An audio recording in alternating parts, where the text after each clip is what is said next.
My grandfather was a combat pilot. Even though he always felt distant, I liked him. When I grew older, I realized that he was always aware, always looking for any signs of danger. Shell shock, PTSD, it has many names. My mother told me that he didn't used to be like that he changed when he came back from Vietnam. My grandpa's profession was likely the reason I was obsessed with space, astronauts, planes, and pilots. We used to talk about it when we were together. He was a really skilled and high-ranking officer in the army, and he knew some people, even a couple of really well-known astronauts. When I once asked him if he met anyone who went to the moon, he simply replied, "Don't ever talk to me about the moon, boy. It's a dark and evil place." He died back in 2004 from natural causes. About 2 months ago, we decided to renovate my grandparents' old house. While clearing out the attic, I found an old metallic box. In the box, there was a number of things which, as I assumed, belonged to my grandfather.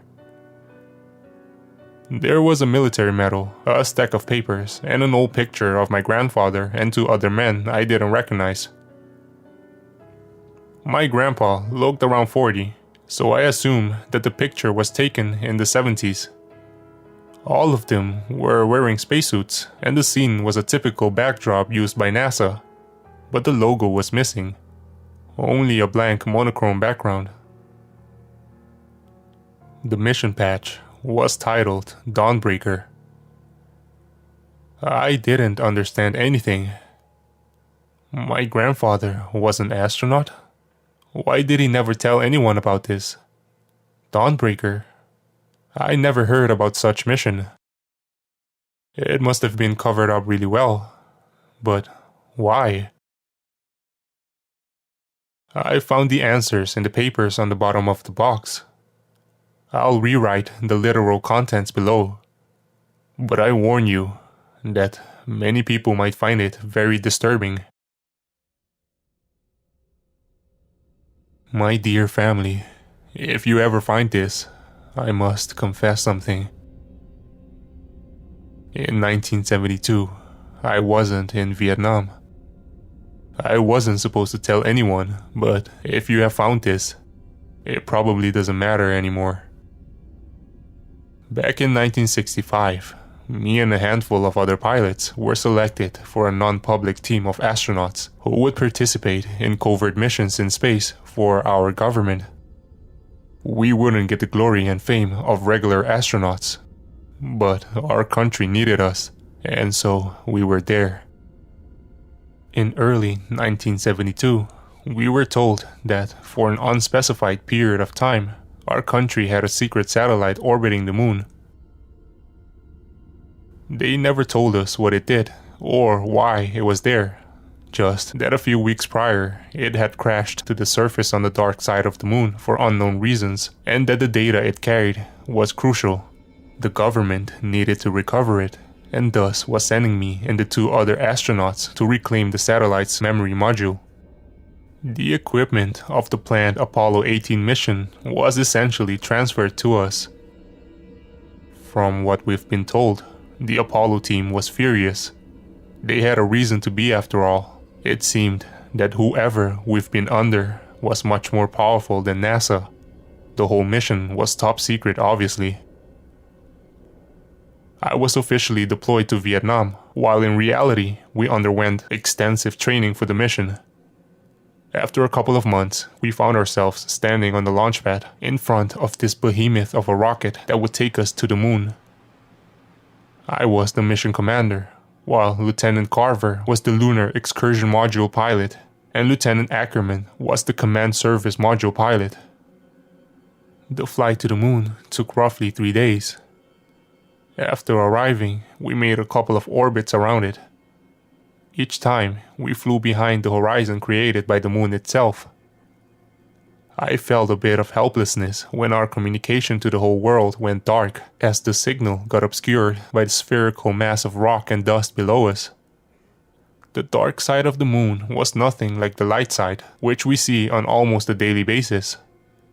Instead of smooth gray fields and tranquil lunar seas, it was completely covered in dark, deep craters and holes, like as if it was being slowly eaten away by the universe itself. It was finally decided to begin the descent to the surface. Me and Carver exchanged wishes of good luck with Ackerman, and in the lunar module named Sharon, we separated from the CSM named Trinity. After we announced, Sharon has touched down, our response wasn't cheers and applause, but just mere, "This is Trinity. Congratulations, Sharon. I'll relay the news on to the other side. Be safe out there, pals." Just like that, we became cut off from the rest of the world. Ackerman was our only link. While he was above the light side, he could communicate with ground command. And while above the dark side, he could communicate with us, never both at once. Even though the CSM's orbital period was roughly 2 hours, we would be in touch for only about 35 minutes each orbit. We landed on a flat plain inside a huge crater. Contrary to what some people believe, the sun shines at the dark side of the moon the same way as the light side. The amount of light depends on the lunar phase. It was still shining daylight in the place where we landed, but we knew that it would go dark in a few days. I felt excited and curious about what awaits us in this alien world. We waited for about an hour and a half to get the command's reply from Ackerman and spent the time by preparing our suits. Command sends their congratulations. You're to proceed with the recovery. I try to think of something excessively inspiring to say, but those times were already over. With Carver, we assembled the rover, and after planting our flag next to our spacecraft, we drove off. As we drove across the surface, I saw what I thought was a flash, like a glare reflected by something metallic in the far distance. Since it was fairly common to see flashes of light because of an interesting physical phenomenon caused by the space radiation interacting with our eyes, I didn't give it much thought and soon forgot about it. After driving for a couple of hours, we reached the satellite, or what was left of it. We immediately noticed that something wasn't right. There were dozens of footprints around the probe, leading to a set of 2 tracks dragging out into the distance. "What the hell is this?" asked Carver in disbelief. "I don't know, but it seems that somebody got what we came for before us," I replied. Both the tracks and the footprints were different than ours. Whoever took the data wasn't here under the American flag. As I expected, we didn't find the data box. We found the part where it was supposed to be, but it was missing. Luckily for us, we were just in contact with Ackerman, so we reached out to him to describe our findings. "This doesn't make any sense. Who would take it? Russians? They don't even have a lunar program. Even if somebody took it, how could we not be aware of that? How can the Russians land on the moon without us noticing?" He responded. "As far as we know, the Russians have no idea that we are here, you know?" said Carver over the radio. "We're going to follow the trail." I cut off their conversation. "Are you guys sure about this?" asked Ackerman. "Hell, I'm not sure about this. We're clearly missing something here. But I'll do as you say, Cap," responded Carver. "Yes, if whatever was on the probe was so important for 2 countries to send people here to retrieve it, we have to find out what happened to it," I replied. "Copy that, Sharon. I'll relay your whereabouts to command as soon as I can. Be careful out there." Our oxygen was about at half capacity now, but we moved on with hopes of solving this mystery.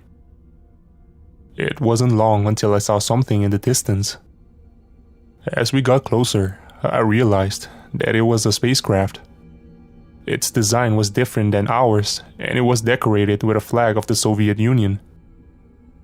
I couldn't explain why, but I felt that something was really odd about the spacecraft.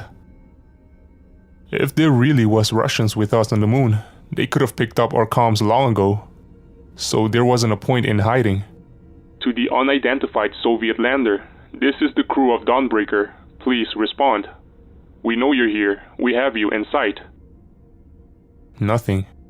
We attempted to contact them several times again in both Russian and English, but always received only silence in response. We got closer, and I realized why I found the spacecraft odd before. It looked like it had been there for a while. We didn't see much of the interior through the small windows, which had been covered with something from the inside. Our air is running low, and I don't like this, Miller. We should really head back now, said Carver with clear uneasiness in his voice. I know, but we have to find out what's going on here. It took some time until we figured out a way to open the airlock. No one was home. The inside was a mess. The interior was splattered with brownish red fluid, presumably contents of one of the many opened food packages lying on the floor. Or was it? No, I quickly pushed that thought out of my head. It was a two-seater craft. There was a small amount of leftover supplies and samples, but no signs of the satellite's black box. There was a spacesuit hanged on the wall near the airlock. 2 occupants and 1 spacesuit with a clearly missing name tag. We both quickly realized that the other one must still be out there somewhere, along with its occupant.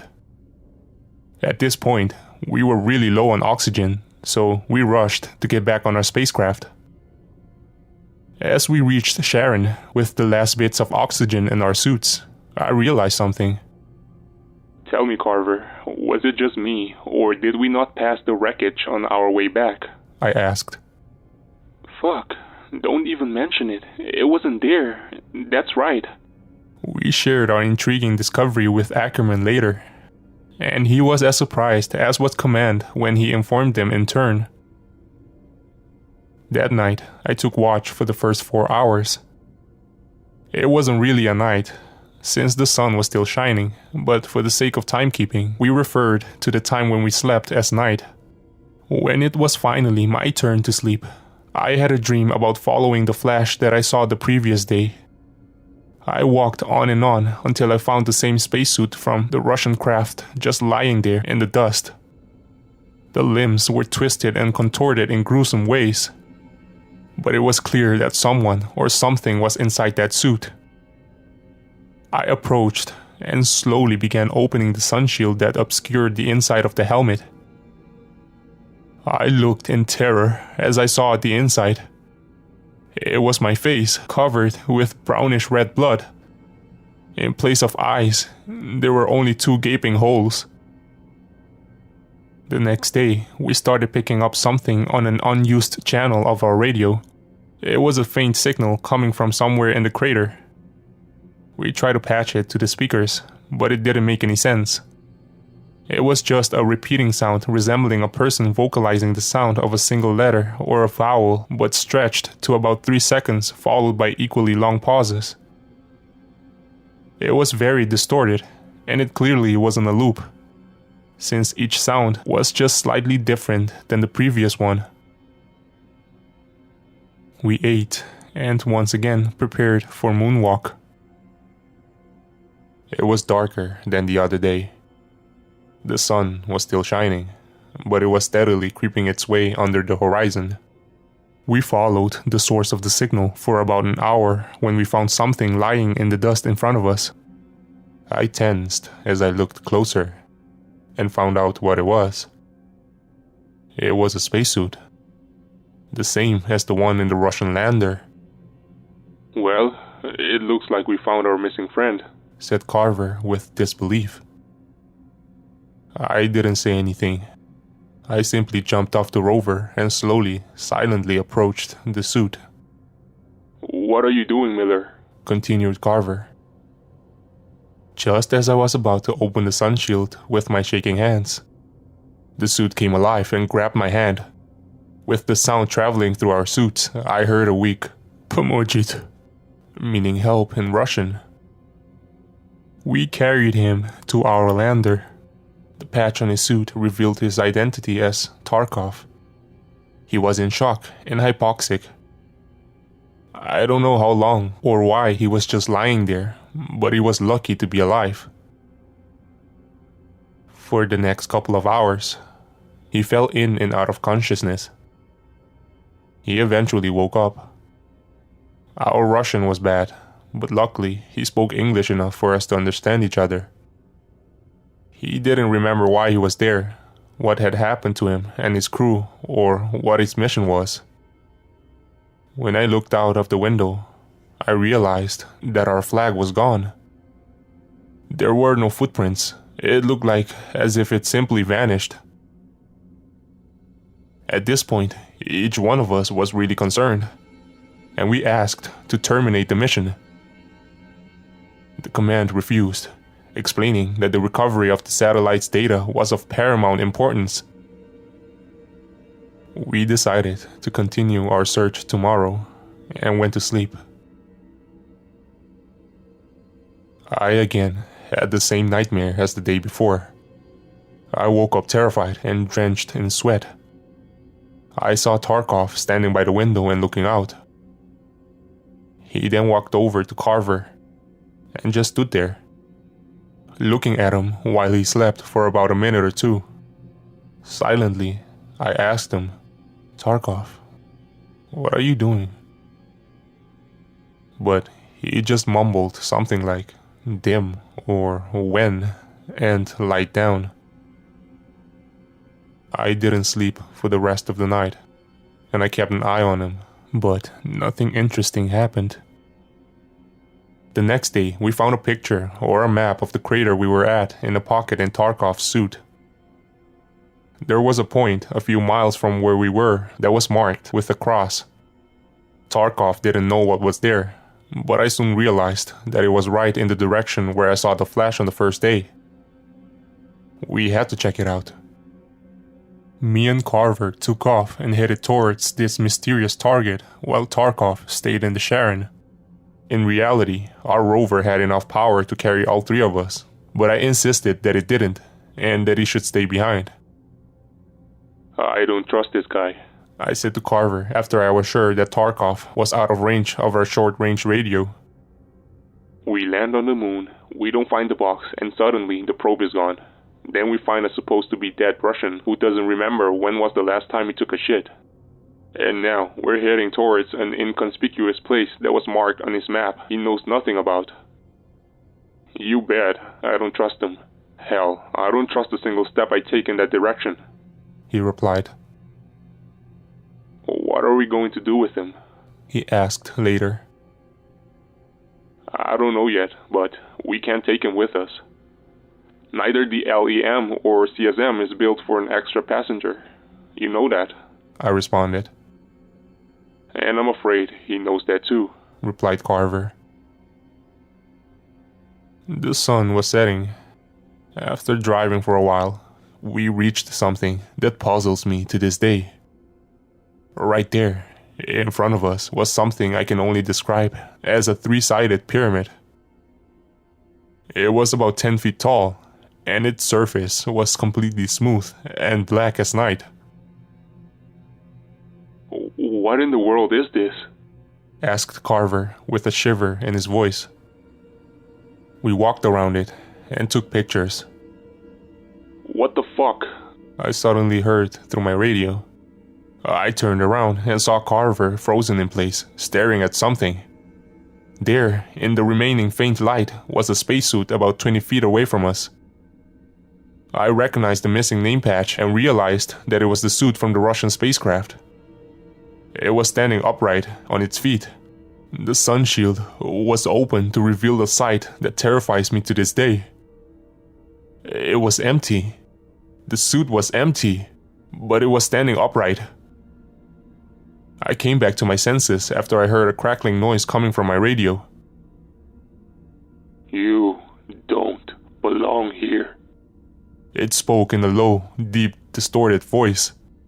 Then, out of nowhere, I was blinded by an intense flash of light. When I recovered, the thing was gone. Carver, are you alright? I asked. He was silent at first, and then replied, Man, fuck NASA, fuck the Army, fuck the satellite, fuck this whole mission. I want to get out of here, now. Without any debate, we ran to the rover and drove off back to Sharon.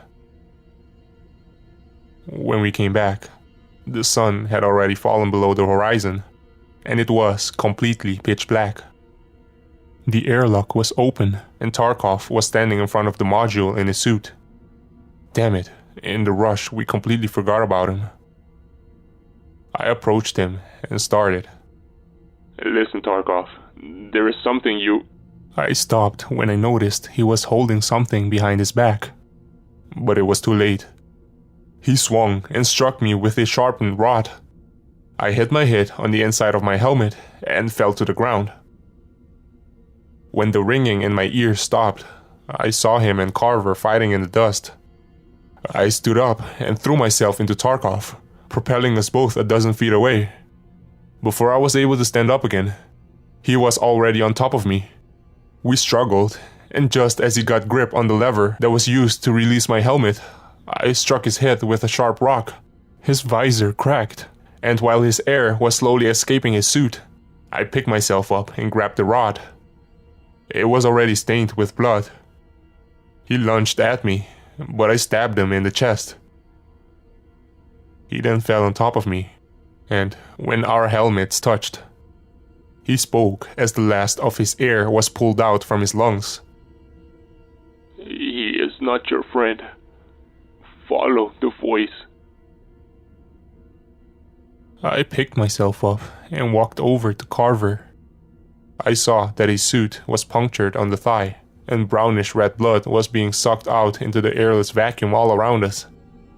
When I brought him inside the Sharon, I realized that our first aid kit was gone. He was bleeding a lot, and I managed to slow it down, but I had to treat him properly. I was afraid that if we took off, he would bleed out in zero gravity even faster. There was a med kit in the Russian thing, wasn't it? He said. Yeah, I replied. Miller, you have to go get it. Fuck, it's not that far from here, is it? Said Carver. No, it's not. Are you sure you can hold on until I get back? I asked. Yeah, just go. So I went. Don't die on me, Carver. That's an order, I said before leaving. As I said, it didn't take long until I reached the Russian lander, but it felt like ages. Throughout the whole journey, I waited for something to jump out of the darkness around me. I wasn't surprised when I saw that the suit that was previously hanged on the wall was now missing. But still, I felt a shiver run down my spine. I took their medkit and hid it back as soon as I could. But I couldn't stop thinking about Tarkov's last words. He is not your friend. Follow the voice. I kept repeating inside my head. I then switched the channel on my radio to the one we heard the incomprehensible noise on. It was still on. I realized that it was stronger in one particular direction. Follow the voice, I said to myself. Was this the voice Tarkov meant? Who is not my friend? Tarkov? Carver? The mission commander back on Earth? I had to find out. I drove off in the direction of the signal. After driving for at least 15 minutes, I reached a small crater about 30 feet in diameter. With my headlight on, I immediately saw that something was inside, but I couldn't recognize it yet. I stepped over the edge and walked into the crater and switched my light to full intensity. I stood there, paralyzed with raw terror for what felt like hours. There was a rectangular block of the same material as the pyramid in the center of the crater. A body was lying on top of it. Its limbs were contorted in the most twisted and gruesome way possible. His eyes were missing, and in their place were only 2 gaping holes. It was Carver. There was a small box stuffed inside his mouth. It was the black box from the satellite. I took the box and ran out of there as fast as I could. Carver was dead. If Carver was dead, who was the Carver I left in the Sharon? He is not your friend was the only thing I had on my mind the rest of the way back. When I returned, Tarkov's body was gone, but Carver was still there, lying, bleeding. But it wasn't Carver. What was that thing? Thank God you're back, Miller, said Carver. Not Carver. Carver was dead. Mutilated. Dead. Miller, are you alright? Continued, not Carver. Yeah, I've got the kit, I replied. He couldn't know that I knew. It couldn't know. I treated his wounds, and the bleeding finally stopped. I strapped him in, and then strapped myself in.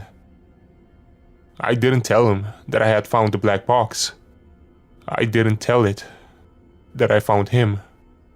With the engine roaring below us, the Sharon split in half, and the crew compartment pushed us up into the void while the legs stayed planted on the lunar dust eternally. Now, I already wrote on several occasions that I had felt minutes pass as if they were hours. The ascent and rendezvous took only a bit more than a dozen of minutes, but those minutes felt like decades. I wanted to scream so loud that my lungs would break and I wanted to vomit. But I couldn't, because it would find out. I wanted to black out, but I couldn't. I had to save Ackerman. After several lifetimes, we finally docked with Ackerman and the Trinity. Throughout the whole ordeal, we kept him updated, but meeting him was different. He was scared, but I was scared even more. He didn't know that Carver was not Carver, but I knew. I unstrapped myself first and pushed Ackerman out of the docking tunnel. I kicked Carver right in the face when he followed. I then closed the docking tunnel behind me. "What the hell are you doing, Miller? What is wrong with you?" shouted Ackerman and slammed me to the wall of the command module. "Don't open it, Mike. It's not Carver. That thing in the LEM is not Carver. Do you understand?" I shouted back in pain. Even though he was a battle-hardened soldier, Ackerman finally broke into tears. I flowed past him over to the controls, and before I undocked the Sharon, I glanced at the docking tunnel window one last time. There it was.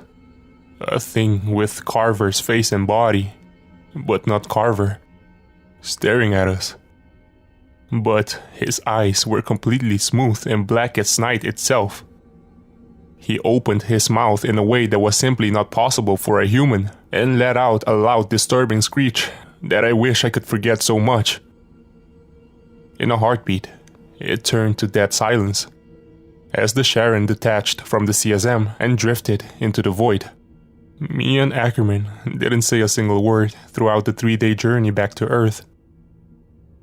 We were placed in quarantine for months after we came back home. Nobody ever explained to us what happened on that mission. I never learned what was on the black box. Honestly, I didn't want to know after all I experienced. But whatever was there was apparently enough to cancel all other missions to the moon and beyond. They eventually released us and made it very clear that we're never supposed to talk about it. I never saw Ackerman from that day on.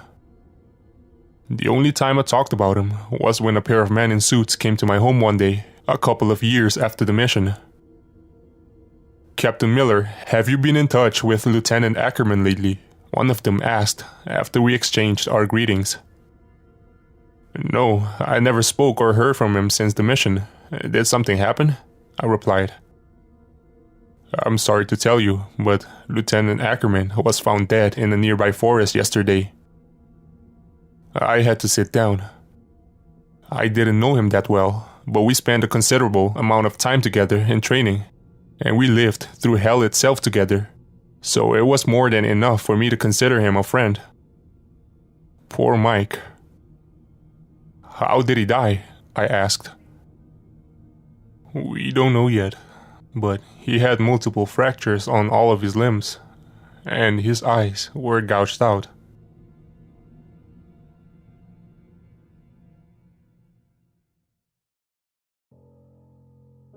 My search for the truth had finally yielded some success. Oh, where do I even start? I've mentioned that my grandfather knew some people here and there. He even introduced me to some of them, and I convinced myself to contact one such person who works at NASA. Unfortunately, he couldn't help me, but he gave me a contact for someone who possibly can. The other person didn't help me either, but they bounced me back and forth between about 10 other people until I finally met this guy who actually knew what I was talking about. Well, I didn't meet him, only on the internet, but you get it. Obviously, I won't reveal his identity or any more information than what I'm going to write here. He wasn't very friendly when I first got in touch with him.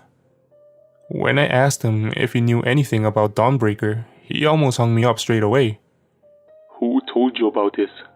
You're playing with things you don't understand, young man. Jacob Miller was my grandfather, I explained. He went silent for a few seconds.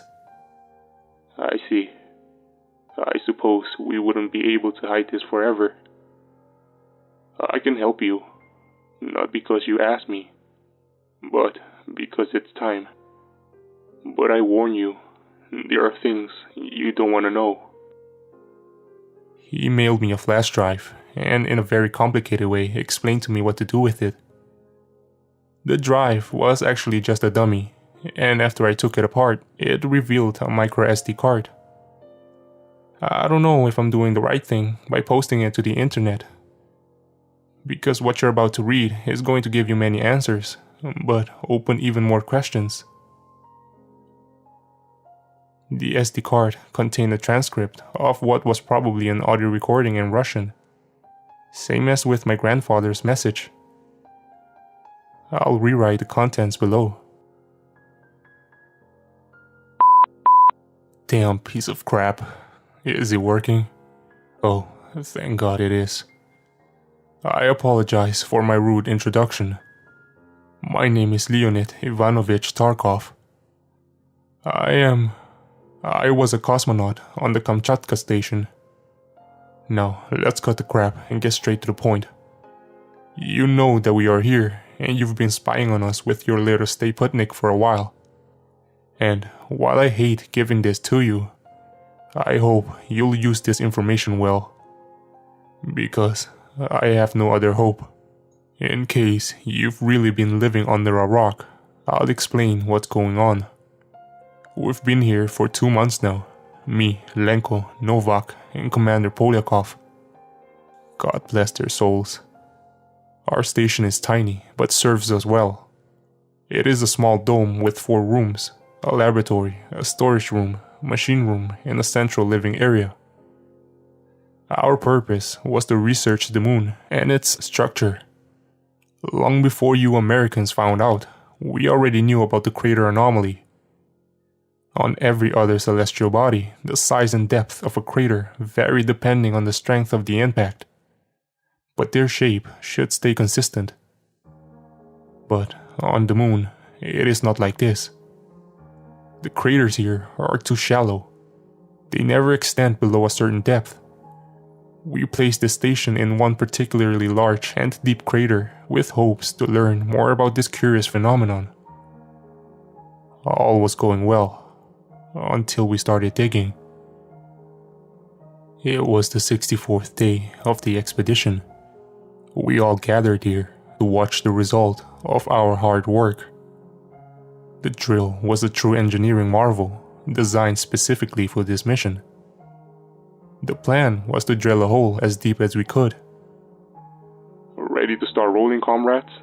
Excitingly asked Lenko, our engineer. We all cheered, and after he hit the switch, the drill came to life. Silence transitioned to buzzing, buzzing transitioned to spinning, and spinning transitioned to drilling. I was very proud of being here, doing a service to the Union, but I look forward to returning to Earth.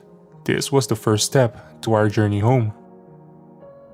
After we made sure that all was going well, we started packing and heading home. Naturally, Lenko was last, since he behaved like if the drill was his little child he must watch over. What do you guys think is down there? He asked as he rushed to catch up with us.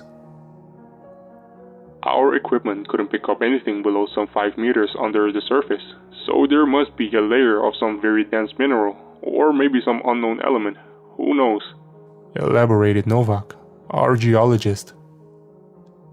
I think we're going to find cheese, I said, and we all laughed. Even Commander Polyakov chuckled. I was wrong. We all were so wrong. The drill jammed the next day. Lenko and Novak went there to elaborate, while I stayed at the base with the commander. He didn't talk much, and when he did, it was mostly to criticize someone. He was the kind of person who wasn't satisfied no matter what you did. But deep down, he cared for us, and we respected him for that. Lenko and Novak later returned with a handful of sharp black rocks and rather surprising news. As we predicted, about 4 meters below surface, there's a layer of this immensely hard black material. It is so hard, in fact, that it broke the drill head, explained Novak. So, do you have any idea what it is? Asked the commander. Not yet. It might be some metastable crystalline mineral formed under high pressure, but we won't know what it is until I have a look at it. The next few days were very interesting. Me and Lenko spent almost all the time by replacing the drill heads. Novak was completely consumed by studying that strange material. The fact that he didn't make much progress only fueled his amazement. I was just doing some maintenance on the drill with Lenko when the drill suddenly plummeted down the hole, almost taking us with it. Did you see that? Asked Lenko with confusion. Of course I did, you idiot. It almost pulled me into the hole in case you didn't notice, I responded. I then realized he probably didn't mean the drill, and I thought that he was going to say something, but he didn't. I looked into the hole. I pulled the glow stick out of the pocket of my suit, cracked it, and dropped it into the hole. It fell into some sort of a cavity. The rest of the team arrived shortly after, and the commander started cursing at the drill, then at us, and finally he congratulated us to making the first major discovery on this rock. I knew what was going to happen next. Prepare your gear and get some sleep. We're going down there tomorrow, said Polyakov. When we returned to Kamchatka, Lenko insisted that he needs to service the exterior equipment. I thought that it was a bit odd because he serviced the exterior 2 days prior. But our equipment breaks all the time, so I didn't consider it as a big deal. I wanted to stay with him, so he wouldn't be left alone outside, but he refused with any possibility of convincing him, so I gave up on that. He returned inside some 30 minutes after we did anyway. However, a couple of minutes after he came back, we heard a bang from the airlock. Then another. We rushed there, and Novak took a look out of the window. He widened his eyes and scanned the outside with a blank expression on his face. "What is it?" I asked. I don't know," he replied. "Lenko, do you know what's going on? You returned last," inquired the commander. "No, I swear I have no idea what that was," he answered. Novak continued watching the outside for a few seconds and then went back to continue his work. So we did as well. The next day, we descended down the hole. The commander went down first, and then I followed. I rappelled down some 4 meters when I reached the layer of the black material. As if it wasn't hard enough already to fit through the narrow opening with the suit on, I had to be careful not to cut the suit on the sharp jagged edges of the dark substance. I then got into a hollow section and descended some further 10 meters down until I hit solid ground. It was pitch black, but with my headlight on, I saw that we were in a sort of a cavern or dome. The walls were out of sight, but the floor was the same material like the ceiling. The drill was down there. It had collapsed down the hole when the ceiling gave away. We waited for the rest of the team, and then hid it into the darkness. After a few minutes, we sighted the wall. It was made out of the same material as expected. "Do you have any idea what this is, Novak?" asked the commander. "I can't figure it out.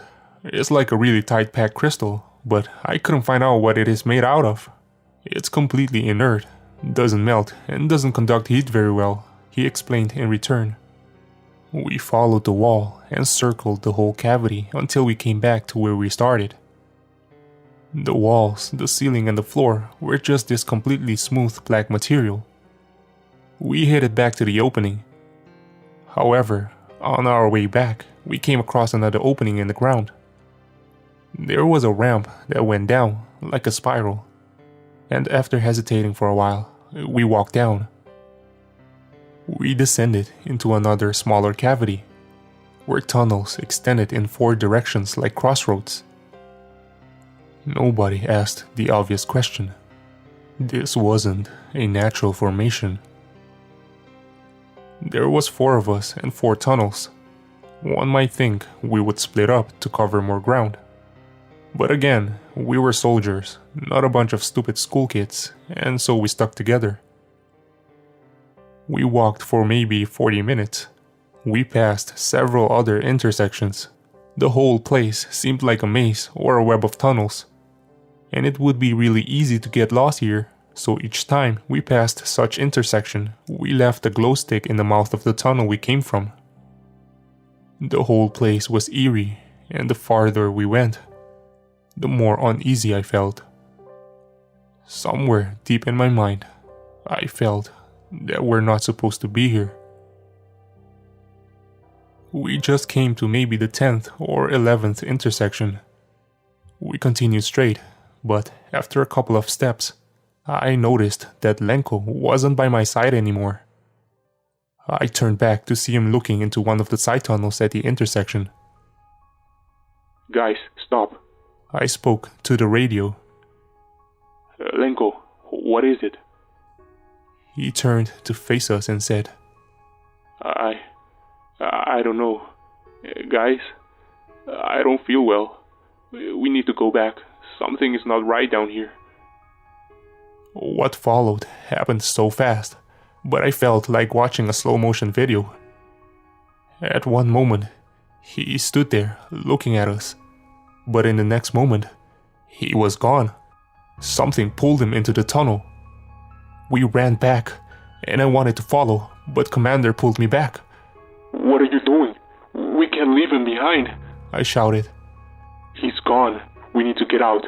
Otherwise, we're all dead," he said. He was right. This wasn't our world.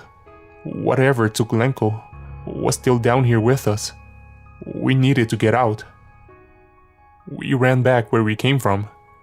Running in such low gravity was really awkward, but at least it was easier, so we didn't need to stop and catch our breath even with our heavy suits on. However, when we reached the next intersection, we stopped nonetheless. The glow sticks wasn't there. As we soon learned, all of them were gone. At first, we remembered the way, but at some point, we probably took the wrong route because we never reached the spiral ramp. We eventually reached something that seemed like a dead end. We wanted to head back, when we all heard and felt a thumping in the distance. There was obviously no air, so the sound probably traveled through the ground. "Novak, was the first one who panicked. Oh, fuck, what now? What are we going to do, Commander? Please, we have to do something. I want to go home. He shouted across the radio.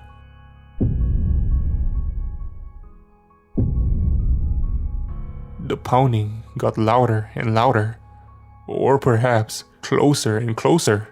I was on the verge of panic as well, when I noticed that the wall in front of us wasn't a single piece. There was a groove running from the top to the bottom at the center. Help me with this, I said. With a combination of various tools, we managed to pry it open to reveal that the wall was in fact a door. The sound was now so close that I thought that if I looked back, I would have seen the source, but I didn't want to. We squeezed through the door and let it close behind us. Fuck, that was close. Are you alright? Asked the commander. How are we going to return back now? Asked Novak in response. We'll find a way, said the commander. How? We have no idea where we are, and there's... The commander cut him off. We'll find a way. We walked through another tunnel for some time, until we reached a room. It was circular in shape, maybe 15 or 20 meters in diameter. It was filled with concentric rows of black boxes, or tables perhaps. In the center, there was a black three-sided pyramid. Again, 4 tunnels continued into the unknown at each side, like at the intersections. What was that place? We decided not to waste time and went into one of the tunnels. We probably walked for hours, but our oxygen was almost gone, and not for long after we left the circular room, I started to feel it. My mind became cloudy, and my legs felt like jelly. I remember that we eventually reached a room. It was circular in shape, with concentric rows of black tables and a three-sided pyramid in the center. I didn't have any energy left to realize that we returned somehow to the same room we came from. I collapsed to the ground, breathing heavily, struggling for any oxygen left in my air. In the final desperate measure, I detached my helmet. I took a deep breath, and cold air filled my lungs before I collapsed. I saw something while I was unconscious. I can remember it clearly, like when you wake up and you remember your dream, but you forget it in a couple of minutes. I remember that I saw some kind of being. I can't remember how it looked like, but I knew that it was sleeping. Then it woke up. Tarkov, a voice said at the edge of my consciousness. Wake up. I woke up to see Novak. Wake up, Tarkov, he repeated and shook me. I saw that he also had removed his helmet. Somehow, there was air, and we could breathe it. But after all that's happened, it was one of the less surprising facts. What happened? I asked. Thank God you're alright. I don't know, but something isn't right with Polyakov, he answered. I stood up and saw him standing in front of the pyramid. Commander Polyakov, I shouted. He didn't respond. We started walking towards him with Novak. I passed out when we got back here. When I woke up, he was already standing there. He wouldn't respond and he didn't move an inch. Then I found you and woke you up, explained Novak. Polyakov moved his arm and touched the pyramid. I don't know why I didn't notice it before, but anyway, his helmet was still on. There's no way he had any oxygen left. Suddenly, the surface of the pyramid went black. I mean, it was black even before, but now it was so black that I couldn't even see the surface anymore, only the outline. It was like if somebody simply torn away a part of space itself. Some sort of black hand appeared in front of the pyramid. I can't comprehend where it came from, but it seemed to extend out from the pyramid itself. It grabbed Polyakov's arm, and in a blink of an eye, It pulled him into the darkness. We turned and ran into the tunnel to our right. A few dozens of meters into the tunnel, I stumbled and fell face down onto the ground, breaking my lamp in the process. The last light in the tunnel disappeared with Novak as he sprinted away. And then I was plunged into darkness. I then heard heavy footsteps behind me. I wanted to stand up and run, but I couldn't. I couldn't take it anymore. I just lay there and awaited my end as the footsteps got closer. The thing got right next to me, and I felt a hand touch my leg. It touched my suit several other times and advanced towards my head. Then, to my horror, it touched my face. It was cold. I imagined the same hand that had just pulled Polyakov into the pyramid. I imagined it dragging me backwards and pulling me inside the pyramid to do terrible things to me. This was it. This was my end. But that didn't happen. "Who is this?" a shaky voice asked. I was startled, and I didn't know what to do. It was Lenko's voice. "It's Tarkov," I said after a while. "Oh, thank God I found you. I thought I would die here alone," he said. I stood up, and we walked through the tunnel together in pitch darkness. We roamed the tunnels for hours, maybe days, weeks. At first, it wasn't so bad, because I wasn't alone. We filled the time by speaking about various things. We talked about our families, about our jobs, and about how we became astronauts. At one point, I asked him what happened after he was pulled away from us. He didn't answer, and went silent ever since. It wasn't long until the silence forced me to start questioning each step I took. How did Lenko survive? What happened to Polyakov? But there was one thought that was much stronger than the others. Was it really Lenko next to me? Was it him, or that monster with the black hand? I wouldn't know because I couldn't see. Why didn't he have a light? How did he find me? My gratefulness of not being alone shifted to terror. Each second, my desperation to see any light was stronger. I couldn't bear it anymore. I suddenly tripped and fell. "Are you alright, Tarkov?" asked Lenko. "I tripped on something," I explained. I turned and with my hands proceeded to feel the object that caused my fall. It was highly irregular, but sometimes symmetric. At some places it was soft and flexible, while at others it was cold and smooth. I then realized what it was. A spacesuit.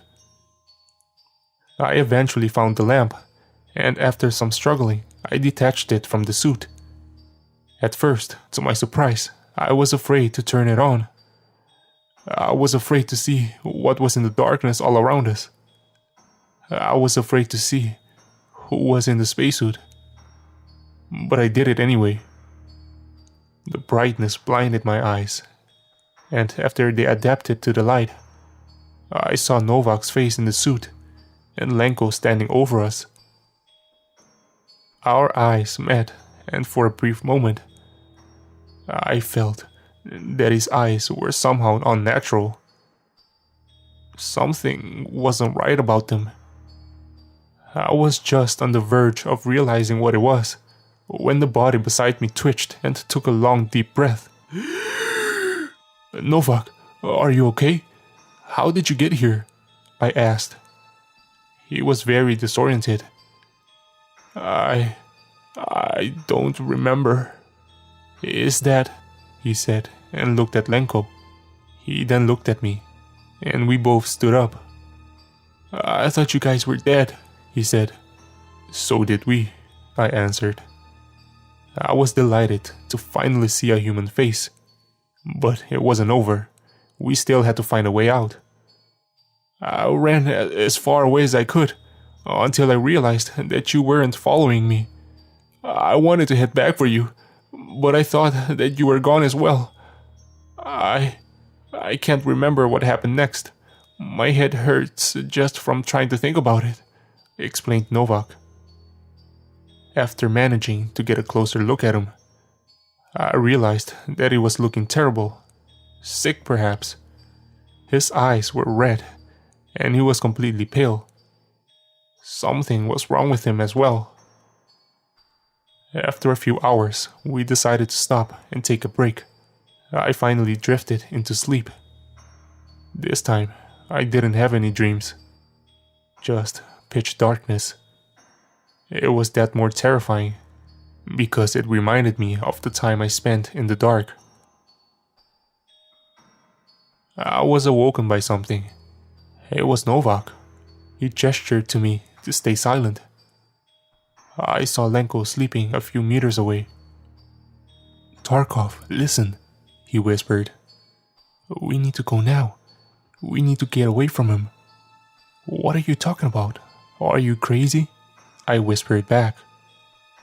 "Tarkov, do you remember the banging back at the station?"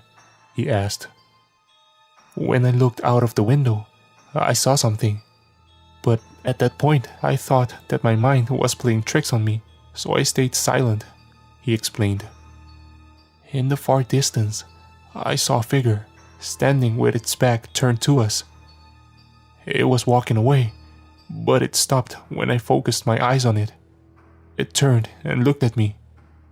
It was him.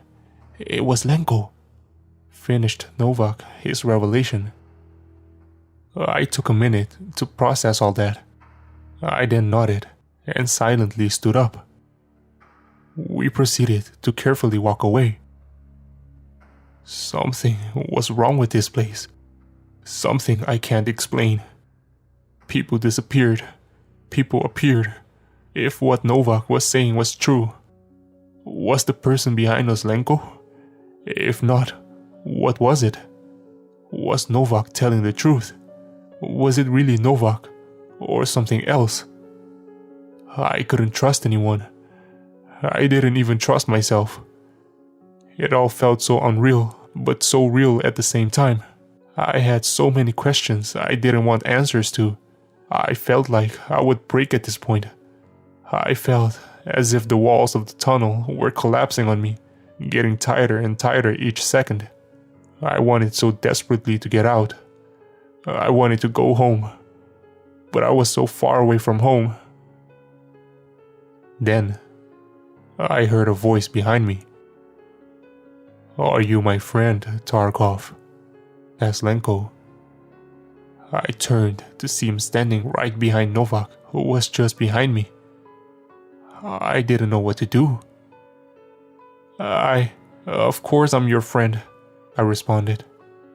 "Good," he said. I looked in his eyes and realized what was wrong with them. They were pitch black.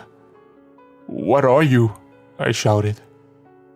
"We are everything," he said in an unsettling, unnatural voice. He then opened his mouth in an impossible way and clamped around Novak's neck, engulfing his head in its throat. Novak screamed in agony, but his screams were muffled by the thing's flesh.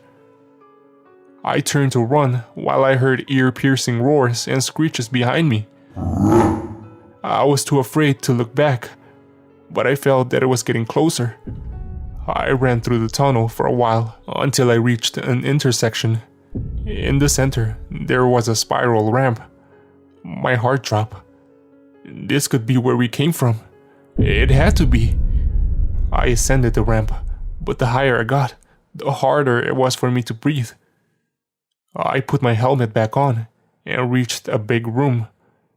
In the ceiling, there was a small ray of sunlight coming from a hole. I climbed out. I was finally out. But I didn't have time to celebrate. I was out of oxygen. What was left was the only air that became trapped in my suit as I reattached my helmet. My reserves were completely out. I went to walk to the base when I froze. I dropped to my knees. The base was gone. Like if it was never there. Both of our landers were there, but the base itself was gone. I crawled into one of the landers, almost suffocated on the way, but I made it. To whoever receives this, I'm presumably the last survivor of the Kamchatka expedition. I'm sending out this transmission in case I don't make it. I think that whatever is down there was asleep for a long time, but we woke it up. The engine is warming up now, but I'm afraid I'm out of time. I can see him outside. He's getting closer. God help me. End of record.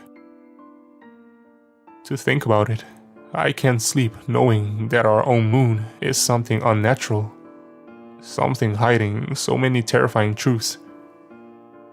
Whenever you take a look outside at the night sky, remember that sometimes the most mysterious and terrifying things are hidden in plain sight.